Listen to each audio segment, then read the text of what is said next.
The modern internal combustion engine is a masterpiece of precision engineering, but it relies entirely on a thin film of oil to survive. Without lubrication, that harmony turns into a violent mechanical war. Let's see what happens when we remove the engine's lifeblood.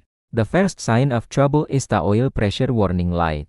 It's a silent plea from the engine to stop before it's too late. Inside the cylinders, the temperature begins to skyrocket. Without oil to carry heat away, friction takes over instantly. In a thermal view, the engine block transforms from a cool yellow to a terrifying, deep crimson as heat builds up uncontrollably. Soon, the bearings begin to fail. A high-pitched metallic chirp signals that metal is literally being shaved off the internal components. As the crankshaft journals grind against the bearings, metal shavings are pulverized into a fine glitter that acts like sandpaper. The sound changes. The chirp becomes a heavy, rhythmic knocking. This is the sound of the engine literally beating itself to death. Smoke begins to pour from every seal in the gasket. The heat has reached a point where residual oil in the plastics are vaporizing. Then, the catastrophic failure. A connecting rod snaps under the immense stress, punching a hole straight through the engine block.